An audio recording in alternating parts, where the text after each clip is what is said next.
afternoon and welcome to OGTV Midday News. My name is Opeyemi Adeomi. Our top stories at this time.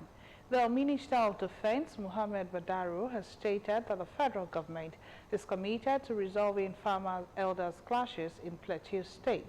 Badaru, who spoke in Jos, the state capital, during a meeting with opinion leaders, traditional rulers and security agencies, expressed concerns over ongoing violence despite efforts to address the issue. The meeting was held at the 3-division headquarters in Basa local government area of the state.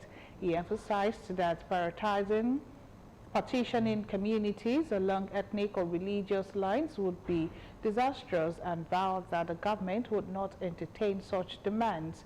Instead, he stressed the importance of living together harmoniously.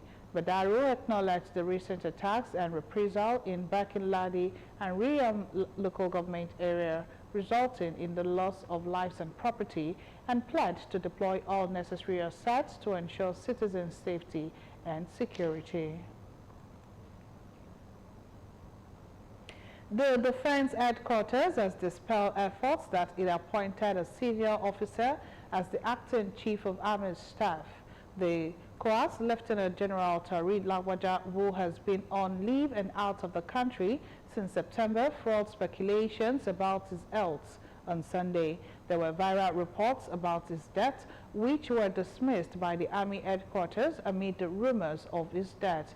Another report emerged claiming the Defense Headquarters had appointed an acting Chief of Army Staff.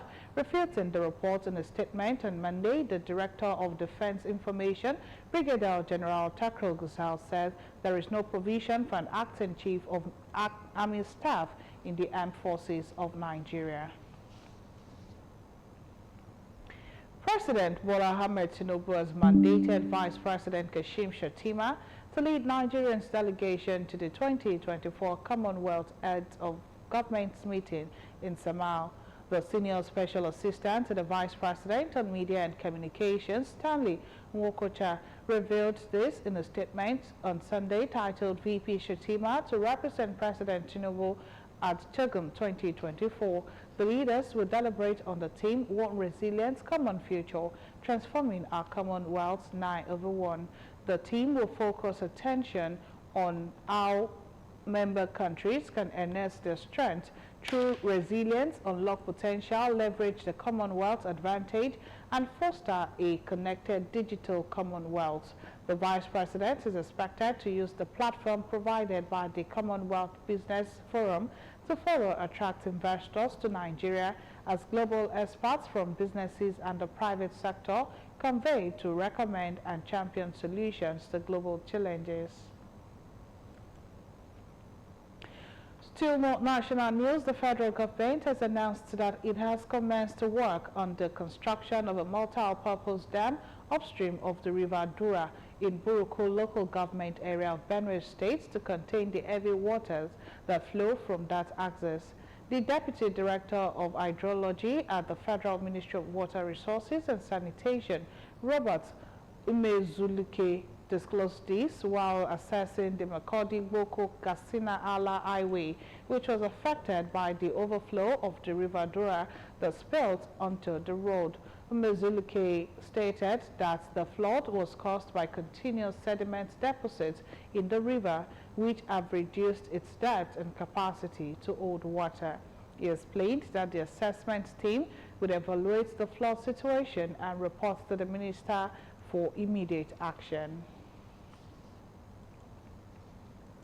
Senate President Godswill Akpabio at the weekend acknowledged the current challenges in the country, but assured Nigerians that President Bola Ahmed Tinubu's government will leave behind a lasting legacy that will guarantee a better future. Akpabio, a law graduate of the University of Calabar, made the remarks at the Unicol 87 Law Class Reunion 2024, according to a statement by his media aide Jackson Udom in Abuja. Addressing his audience, which included his old classmates and senators who accompanied him, Unicol management staff and students, Akpabio said the current difficulties the Nigerians are going through were the results of past maladministration in the country. And away from that story, the 4,000 beneficiaries of Honorable Abeokuta Empowerment, who are residents of Yewa South, Ipokia Federal Constituency, have expressed gratitude to the convener of the empowerment program, especially with the current economic realities. Honorable Abeokuta, member of the House of Representatives from Yewa South Ipokia Federal Constituency, who doubles as the convener of the empowerment, says it is a way of giving back to his people while pledging commitment to embark on more empowerment programs in the nooks and crannies of Yewa South Ipokia Federal Constituency. Margaret Okulola has the details. As part of the fulfillment of his commitment to continually uphold the welfare of his people in Yewa South, Ipokia Federal Constituency, member of House of Representatives from Yewa South, Ipokia Federal Constituency, Honorable Abeokuta, has again gone all out to give back to them through an empowerment program to 4,000 people in the federal constituency area. I'm very, very happy today because I know expect this thing. He has been a father, he has been a leader, and he has been a mentor for a while. I'm selling turkey, frozen food, so it's going to be useful for me. I'm going to be using it to preserve the goods that I'm going to be selling. He has helped me in some aspects, so financial support for the family. So we support Akila, he's our son. Party leaders and chieftains, royal fathers, various heads of communities, dignitaries and functionaries laud the quality of leadership in the constituency, while encouraging residents to continually work in unity and solidarity for the progress of Yewa land in general. What he is doing is right. It is acceptable, and God is going to bless the work of his hands. We are all happy because they are giving back to our people. They are building woman capacity. Coming back to give to the people, that means he has these people in his mind. This is dividends of democracy. This is what they call empowerment. For God's sake, they should make the best use of it. Seeing all these things put in place here, we know how much it's worth. So this is very good. There's nobody that will benefit from what is being done today that will not want to support Honorable Akinlade, and whoever decides to empower the people, definitely the people will support him. Honorable Abeokuta says the act is a demonstration of his commitment to his people, whom he has enjoyed their support till date. I will continue to be there for them. I will continue to represent them, and I will continue to be a good ambassador of Yewa South Federal Constituency, a good ambassador of Ogun West, a good ambassador of Ogun State, and a good ambassador of Nigeria as a whole. Beneficiaries receive working equipment like grinding machine, makeup kits, bicycles, gas cylinders, generating sets, cotton saw, deep freezers. Farmers receive 600 bags of fertilizers, while youth leaders, community development associations, party leaders and chieftains receive cash gifts, among several others, summing up the 4,000 beneficiaries. Margaret Okulola, OGTV News.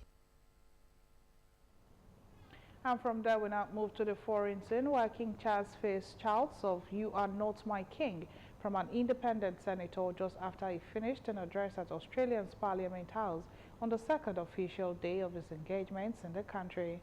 Lydia Tops, an Aboriginal Australian woman, interrupted the ceremony in the capital city of Canberra by shouting for about a minute before she was escorted away by security after making claims of genocide against our people. She could be heard yelling, "This is not your land, you are not my king." But Aboriginal elder Auntie Violet Sheridan, who had earlier welcomed the king and queen, said Tubbs' protest was disrespectful, adding, "She does not speak for me." We now move to the world of sports, where Bundesliga's champions Bayer Leverkusen has issued an update on the health condition of Nigerian international Victor Boniface following a car crash in Germany.